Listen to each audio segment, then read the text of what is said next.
네, 급박하게 돌아가는 한반도 정치와 안보 상황 매주 금요일 이분과 함께 짚어보면 해안을 얻을 수 있습니다. 금요 시사계 진보 달마대사 김종대 전 의원의 최강팀 헬스 코너 시작해보도록 하겠습니다. 어서 오십시오. 네, 안녕하세요. 요즘 많이 바쁘십니다. 글쎄 뉴스가 폭주하는 세상. 엄청 많아요. 우리의 시야가 너무 흐려지는 것 같은데 이럴 때일수록 중심을 똑바로 잡아야 되겠어요. 네, 뭐 당연히 워낙 이쪽 분야 돼가니까 어제 그 박대령 재판이 있었잖아요. 아, 있었죠. 네, 그걸 이 얘기를 안 여쭤볼 수가 없네요. 우리 네. 의원님한테 어떻게 보셨어요? 예, 김계환 해병대 사령관이 그 박정훈 대령이 지시를 어기고 항명을 했다. 그리고 자기가 지시한 건 국방부 장관 지시를 받고 내가 한 것이다. 이렇게 이야기를 하면서 박 대령을 범죄자로 몰고 갔거든요. 근데 또 윗선에 지시가 없었다면 이런 얘기 했잖아요. 아, 그거는 대통령실은 개입한 적 없다. 그러니까 원래 우리가 알고 있기로는 김계환 사령관이 박정훈 대령한테 털어놨던 겁니다. 대통령이 아침 회의 끝나고 크게 화를 내서 이러면 사단장 누가 하란 얘기냐 해서 저기 국방부 장관 전화 바꾸라 그랬다. 그래가지고 이 사달이 시작된 겁니다. 그러면은 어제 김소령이 위증한 거예요? 그래가지고 이거를 박 대령이 들어서 아 이게 사태가 이래서 커진 거구나 하는데 어제 김 사령관은 나와서 김사령관 그런 적 없다. 그러니까요. 이랬단 말이에요. 근데 사실 이거는 말이죠. 그동안에 그 공개된 녹취록만 봐도 그 박 대령이 터지고 김계환 사령관이 해병대 수사단에 중령하고 통화한 녹취록이 있거든요. 거기에 그 경찰청 이첩한 거 우린 잘못한 거 하나도 없고 진실되게 했고 네. 이렇게 하면서 이첩이 정당했다고 얘기하는 녹취록이 나와요. 근데 이번엔 이첩이 항명이라는 거거든. 그러니까요. 뭐 박정희가 잘못했다 막 이러면서. 참 내가 이런 데서 비애감을 느끼는데 우리 해병대는 지금까지 정직과 그 신념으로서 이 안보에 초석이 되어 왔던 이 군인 정신이 이렇게 무너지는구나. 이렇게 말을 바꾸고 무너지는구나. 이렇게 되면은 저는 정말 이 사령관의 말에 대한 어떤 분노를 떠나서 우리 군의 앞날이 걱정이 된다. 누가 앞으로 충성하려고 하겠느냐. 그렇죠. 그 박정훈 대령 입장이 나왔는데 네. 정말 사심 없이 충성을 다했는데 이러실 줄 몰랐다 이게. 그렇죠. 얼마나 뒤통수 맞은 느낌이겠어요, 솔직히. 아니 그렇죠. 아무리 권력이 중요하고 그렇다 그래도 어떻게 거짓말을 합니까? 그것도 부하를 죽이는. 제가 그래서 사실 어제 재판에서 우리가 보통 위증하냐 아니냐 이걸 따질 때 판사들이 판단하는 기준이 위증으로 처벌받을 위험을 감수하고 법정에서 선서한 다음에 거짓말할 리는 없다 이렇게 판단하는 게 보통 많거든요. 네. 근데 어제 이제 물론 군사법원이긴 했습니다만은 증인으로 나와가지고 대통령실로부터 그런 얘기 들은 적 없고 대통령이 그런 거 없다 이렇게 딱 잘라 말을 해버렸잖아요. 아니 자기가 말을 해서 그리고 대통령실이 개입한 정황이 한두 개가 아닙니다 지금. 그러니까 저는 사실 김종대 의원님 말씀도 듣고 또 다른 그 기사들이나 언론 보도를 통해서도 박정훈 대령의 말로도 내지는 그 박정훈 대령이 KBS 나와가지고 또 이제 그 얘기한 것들로도 다 그렇게 알고 있었는데 어제 딱 본인의 증인으로 나와가지고 나 그런 말 한 적 없습니다 이렇게 말을 해버리니 네. 본인이 위증죄를 처벌받을 각오를 하고도 이런 일을 할 정도로 뭔가 보장된 게 있는 건지 왜 이러는 건지. 작년 연말에 군 정기 인사 때 우리나라 군의 사성장군 싹 바꿨습니다. 삼성장군까지 싹 바꿨어요. 근데 해병대만 안 바꿨어. 아하. 지금 김계환 사령관을 못 바꾼 이유가 네. 이거 수습하고 나가라는 거예요. 바꿔버리면 딴 얘기할까 봐 그런 거예요? 그러면은 보세요. 다른 군의 육해공군은 삼성 사성장군 다 바꾸니까 밑에가 진급해서 올라오는데 그렇죠. 작년에 해병대만 진급자가 안 나왔어. 그러니까 밑에서도 부글부글 끓는 거예요. 임성근 사단장을 보호하다 보니 이 공석 투수타 자리 하나를 임성근이 지금도 차지하고 있으니 다 엉망진창이네. 김계환, 임성근 1사단장으로 내려가는 요 라인이 지금 이 사건이 끝날 때까지는 못 바꾸는 건데 이 사람들이 대통령을 방탄하는 군내 그 지기자들이란 말이요. 네. 그래서 다른 군대 다 바꿔도 해병대만 안 바꿔. 그래가지고 지금 이거 수습하고 나가 이건데 밖에 나가면 딴 말 할까 봐. 저기 민간이 만들어 놓으면. 그러니까요. 그 다 군복 벗고 나가는데 여기만 자리 지키려고 거짓말을 하는 거란 말이에요. 그러니까 여기만. 사실은 배려를 받았으니까 거짓말도 해줘야 되는 아니 거예요? 그럼 군대라는 게 뭡니까? 인사는 신진대사입니다. 네. 이게 혈액처럼 돌아야 되는 거거든요. 그것까지 막아놓고 지금 이걸 은폐 조작하는데 알겠습니다. 이러니까 공수처가 끼어들었어요. 끼어들었어요. 공수처가. 그래가지고 공수처가 김기한 해병대 사령관의 집무실과 집, 그다음에 국방부 압수수색? 검찰단 전부 압수수색 야, 해버렸어요. 공수처 멋있네 이제. 이제 손준성 검사 건도 그러더니 느려 터져서 문제기 가기는 가나 봐. 드디어 공수처가 어. 한 건 제대로 하더니 계속 잘하네요. 그리고 4월에 박정훈 대령 외압 특검이 국회에 대기하고 있습니다. 네. 그러면 이제부터는 진실의 시간이에요. 이제는 진실의 시간이 다가오고 있어. 그러네. 언제까지 거짓말하는가 두고 보자고. 이거. 그럼 총선 끝나고 이제 특검 하는 거예요? 당연하죠. 그때 나는 200표도 모을 수 있다고 봐요. 그래요? 200표 모을 수 있습니다. 국민 여론 73%가 박대령을 지지한다는 여론조사 맞아요. 그렇게 나와 나오죠. 있어요. 거기에다 그때 선거 떨어졌는데 이번에 검사 출신들이 떼거지로 출마해가지고 국민의힘이 제일 많아. 거의 30명이야. 맞아요. 그러면은 검사들한테 밀린 국회의원들 그때 다 앉아서 투표해야 돼. 알겠습니다. 200표. 알겠습니다. 어. 200표를 받도록 해야 되겠네요. 그러니까 이번 선거는 네. 김건희 특검과 박정훈 대령 특검으로 그걸 내다보고서 선거를 하게 되면은 국민들이 누굴 찍어주겠습니까? 73%를 찍겠습니까? 아니면 극소수 은폐 세력을 찍겠습니까? 네. 이렇게 선거판을 짜야 되는 거죠. 알겠습니다. 여러분 잘 들으셨죠? 희망이 생깁니다. 예. 네, 박대령 얘기 여기까지 하고 오늘 준비한 내용 하겠습니다. 이재명 민주당 대표가 신년 기자회견에서 6.25 전쟁에 대해서 38선에서 크고 작은 군사 충돌이 누적된 결과다 이렇게 설명을 했더니 여당이 역사 왜곡이냐 이러면서 화를 냈습니다. 해당 논란은 어떻게 보십니까? 예, 이게 이제 브루스 커밍스라는 미국 학자가 센세이션을 일으켰던 그 80년대 저작 한국 전쟁의 기원이라는 책에서 나오는 이게 수정주의 사실 옛날부터 나온 얘기예요. 네. 거고 이거는 이제 그 수정주의 역사관이라 그럽니다만은 보수 정통 주류 이론이 인정하는 건 뭐냐면은 사실은 6.25 전쟁이 일어나기 전에 끊임없는 남북한 간의 무장 충돌이 있었던 역사는 빼자. 그리고 어느 날 갑자기 6.25가 일어난 걸로 일어난 것처럼. 왜냐면 왜 주류가 그렇게 주장을 하느냐? 사흘 만에 서울이 함락당했거든. 그런데 세계 동서고금을 통틀어 역사의 어느 전사를 봐도 6개 사단이 지키는 전방이 그렇게 금방 무너진다는 하루 만에 게. 무너지고 사흘 만에 서울이 점령당했다는 이 치욕을 이게 해석이 안 되는 거예요. 그 전에 네. 그 신호가 많고 징후가 많았는데도. 그러니까 이거를 갖다가 어느 날 갑자기 일어난 것처럼 해야 되는 거예요. 그렇게 해야 우리가 대비할 틈도 없었고. 참, 모든 게 다 야합이고 타협이군요. 그렇게 되는 거예요. 그런데 그때 일본군 출신 일본의 독립군 때려잡던 백선엽 장군을 비롯한 그 사단장이 서부전선의 3개 사단의 사단장이었어요. 이 사람들이 제일 문제예요. 무능했던 거예요. 그러니까요. 그래서 뚫렸는데 그 무능함을 가리려고 하다 보니까 어느 날 갑자기 무슨 청천벽력처럼 일어났다 이게 전쟁이. 그런데 실상을 보면 어떠냐 하면은 계속 무장 충돌이 있었는데 그걸 갖다가 크고 작은 충돌에 이미 우리 특수부대가 북에 넘어가 있었고 그걸 켈로 부대라 그래. 그러면서 공작이 들어가 있었고 네. 저쪽도 그랬는데 그 많은 징후를 천하태평 설마 무시하다가 이렇게 이승만 된 거군요. 대통령부터 도망갔던 사건이에요. 알겠습니다. 네. 사실 그래서 여당이 이렇게 발끈하면서 이렇게 얘기하는 것 자체는 또 좀 본질을 왜곡하고 있는 부분이 더 있는 것 같다. 이런 얘기인 것 같습니다. 이준석 개혁신당 대표가 여성 공무원의 병역 의무화 정책을 공약으로 내세웠어요. 그러니까 그러지 말고 나이 든 남자들을 오히려 군대 다시 보내자. 시니어 아미를 하자. 네, 그런 55세부터 칼럼이 75세까지. 이런 얘기가 나왔어요.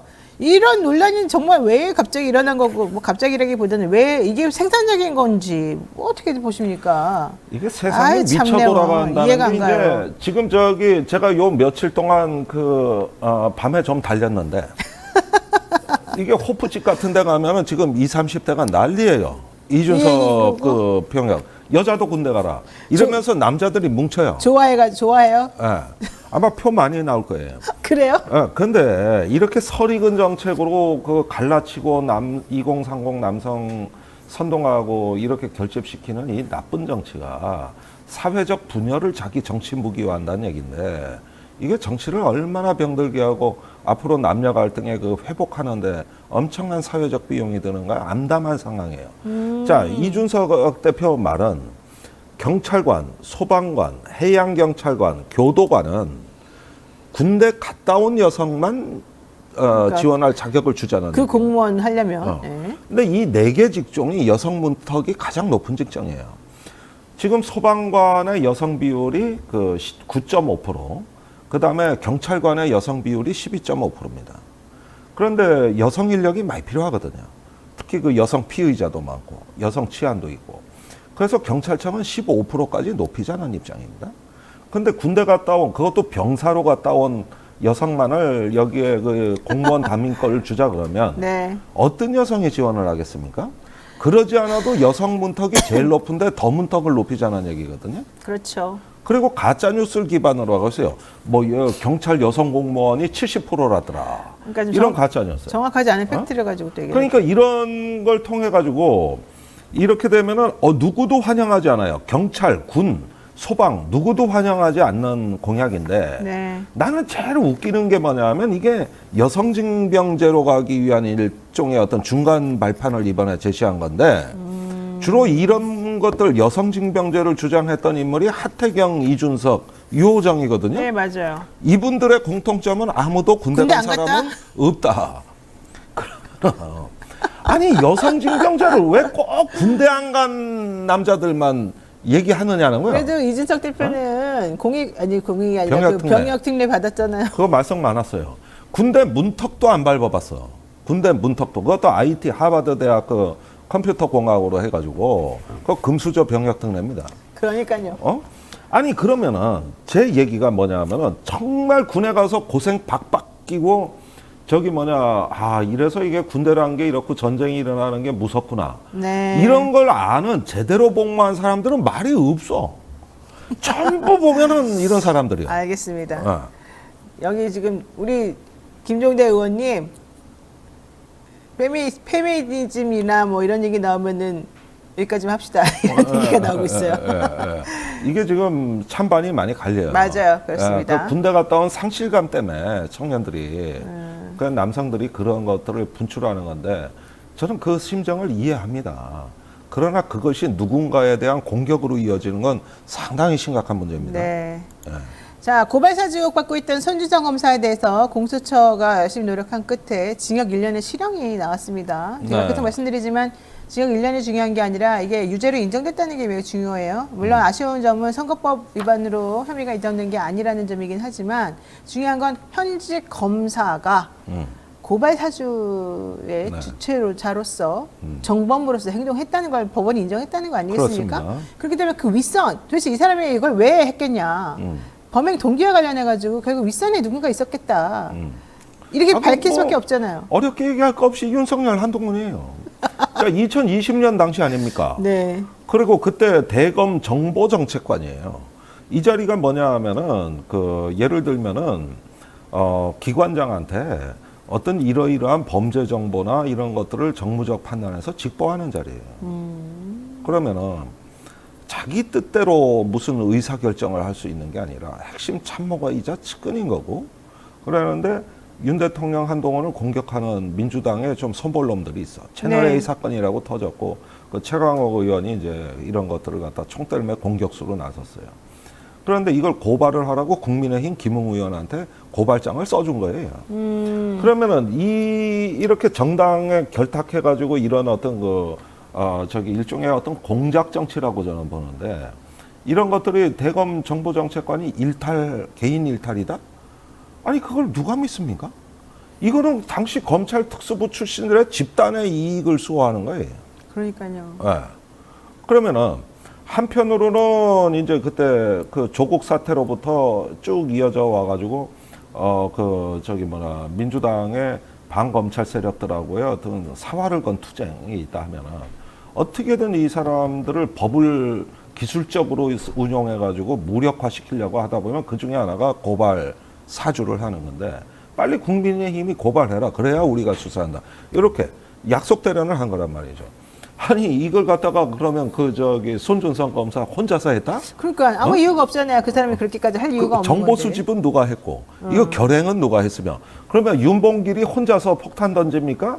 다 김구 선생하고 해가지고 이게 어떤 그 의식이 있고 집단화가 되고 해서 그 개인이 힘을 내는 거지. 이런 식의 그 저기 뭐냐 걸 갖다가 혼자 했다 그러는 걸 누가 믿겠습니까? 그러니까요. 이거는. 이게 공수처 수사의 또 한계예요 이게. 근데 공수처는 제가 보기에 그 인력과 그 경력 뭐 그걸 가지고 이렇게 해낸 것도 대단하다고 생각하는데 판사님도 사실은 되게 압력을 많이 받았을 거란 말이죠. 근데 어쨌든 판사님이 이렇게 판결을 내렸다는 거는 그만큼 이게 확실한 혐의가 있었다고 판단하는 게 맞겠죠. 네. 맞습니다. 이게 오랫동안 그 우울했던 국민들 마음에 청량제 같은 신선한 소식이다. 네. 오랜만에 여러분들이 아마 반가운 아무래도 소식을 좀 보신 거예요. 정의가 실현되는 듯한 느낌을 조금 받는 것 같습니다. 네. 자, 한동훈 위원장이 취임한 지 한 달이 지났는데 현재 지금 잘하고 있는 건지 이분이 지금 사실은 김건희 여사 관련한 논란에 대해서 스탠스가 좀 왔다 갔다 하고 있는데 네. 그런 것에 대해서 지적을 하니까 한 위원장이 막 구질구질하다 막 이런 얘기까지 하면서 또 자꾸 딴 얘기를 돌린단 말이죠. 아니 김건희 여사가 피해자고 덫에 걸렸다는데 네. 그러면은 제가 묻고 싶은 게 배우 이성균 씨가 유흥업소 영업실장에 덫에 걸려서 결국은 마약을 했는지 안 했는지도 뭐 증거도 없지만은 덫에 걸려서 음료수를 마신 걸로부터 사건이 시작된 건데 그 배우 이성균을 3번 경찰 포토라인에 세웠어요. 이 김건희식 이게 피해자 논리라면 경찰은 이성균을 보호했어야 됩니다. 그렇죠. 덫에 걸린 거니까. 그렇죠. 그런데 피해자죠. 어떻게 했습니까? 반 죽여버렸어요. 거의 조리돌림하고. 그러면은 김건희 여사는 피해자니까 보호받아야 되고, 그 다음에 배우 이성균은 피해자니까 너도 나쁜 놈이야, 너도 오염된 놈이야. 이렇게 얘기를 해서 결국은 사회적 죽음. 둘의 차이는 대통령 부인이냐 아니냐였잖아요. 둘 다 유명하지만. 아니, 배우 이성균이 저기 뭐냐 그렇게 저 조리돌림 당할 정말 그렇게 무시당할 사람입니까? 그러니까 이 피해자 논리라는 것이 결국은 어떤 범죄를 은닉하거나 면책되기 위한 거라면은 우리 사회의 그 많은 피해자들은 도대체 뭐며 거기에다가 피해자라는 게 뭐 심지어 종북 목사, 노동당 외곽 조직이라는 표현까지 나왔는데 그래가지고 남북 관계에서 이제 화해 협력하려고 원래 그 목적으로 김건희 여사를 찾아간 거예요. 네. 그러면 그런 걸로 접촉을 했다 그러면 국가보안법 사건 아닙니까? 그러니까 근데 뭐 주거 침입죄 뭐 이런 걸로 주거침에 오라 그래서 갔는데. 이제 거기서 요즘은 그거겠죠. 범죄 목적을 가지고 속여가지고 들어갔으니 그런 경우는 주거 침입이 된다. 이제 이런 법리를 아니 위해서 그런데 최근에 법이라는 게 이제 이게 법치 사회가 아니라 전 금치 사회라고 보는데 사실상. 왜요? 돈 때문에? 돈 많은 사람 좋은 변호사 쓰고 이런 식의 논리 만들어서 빠져나가는데 이게 권치고 금치지 무슨 한국 사회에 법치가 있습니까? 난 그 말들은 불쾌해요. 네. 돈 없는 사람한테는 해당 없는 얘기예요. 돈 없는 사람으로서 불쾌하다. 불쾌한 얘기입니다. 이거 아주 불편한 얘기예요. 맞는 말입니다. 사실 그렇습니다. 이런 게 우리를 슬프게 한다. 저도 그 말에 충분히 동의하고 돈이 없으면 재판도 제대로 못 받는 현실이 사실은 네. 정말 사실이다. 이걸 꼭 말씀드리고 싶네요. 자, 하나만 마지막으로 정리하고 시간이 다 돼서 끝내야 될 것 같은데 외교부가 해외 안전여행 사이트를 운영을 하고 있는데요. 네. 여기에서 독도가 제외가 돼 있어요. 제외 공간 아이콘을 넣습니다. 미친 거 아닙니까? 제외 공간. 저 정말 이거 미쳤다고 실수가 밖에 그러는데. 이거 실수가 아닙니다. 한두 아니, 번도 무슨 아니고. 놈의 실수가? 독도를 영토 분쟁 지역이라고 하질 말하는 않나. 정신교육 교재가 나오질 않나. 그 2천만 원 들어 인상한 거 전량 폐기했잖아요. 그 표현 때문에. 아니 무슨 실수가? 아니 우리 외교부도 미치고 국방부도 미치고 좀 이상한 거 아닙니까, 솔직히? 예. 근데 한 가지 기조로 가는 것 같긴 해요. 아니 그러니까 왜 모든 실수가 한 방향을 향하고 왜 그런지 있냐고. 모르겠어요. 그러니까 반복되는 실수는 실수가 아니겠죠. 그런데 지금 일본의 그 조선인 강제 징용 추모비가 네, 추모비가 최고졌어요. 일본 군마현 다카사키시에 있는 군마의 숲에 있는 공원에 있는 조선인 강제징용 위령비가 철거됐습니다. 그게 2004년도에 그래서- 시민들이 세운 거예요. 네. 그게 원래는 정치적인 목적으로 이걸 이용하지 말아라라고 하는 걸 뭐 허락받고 했다는데 그게 2012년도인가에 정치적인 뭐 언급이 하나 있었다. 요거 가지고 트집 잡아가지고 여기까지 오게 된 거예요. 네. 근데 그 추모비에 기업 철거됐죠. 반성 우호라고 써 있거든요. 그러니까 이거는 하나의 어떤 과거 전쟁 범죄에 대한 기억과 반성과 그걸 넘어서는 우호를 기대. 양국 간의 우호를 기대한다. 그렇습니다. 이런 정신을 침략하고 나서 이런 실수 얘기를 우리가 한다는 걸 봤을 때, 아, 역사는 반복되는가. 진짜 100년 전에 그 하소연스럽습니다. 역사는 반복되는가. 정말 개탄을 금할 수 없는 인간성과 양심의 우리의 문제로 되돌아가자. 정말 이러면 안 되는 거죠. 저는 이게. 그것도 그렇지만 우리나라 이러다 진짜 큰일 나겠어요. 우리나라 정체성도 없어지고 국가도 다 부인하고 그냥 다 내주고 왜 이런 굴종적인 행동을 계속 하고 있는지 이해가 안 가요. 무슨 뭐 목적이 있어야 되는 거 아니에요? 이렇게 왜 해요? 그러니까 그런 것들에서 이제 증오의 언어로 정치를 쓰고 있습니다.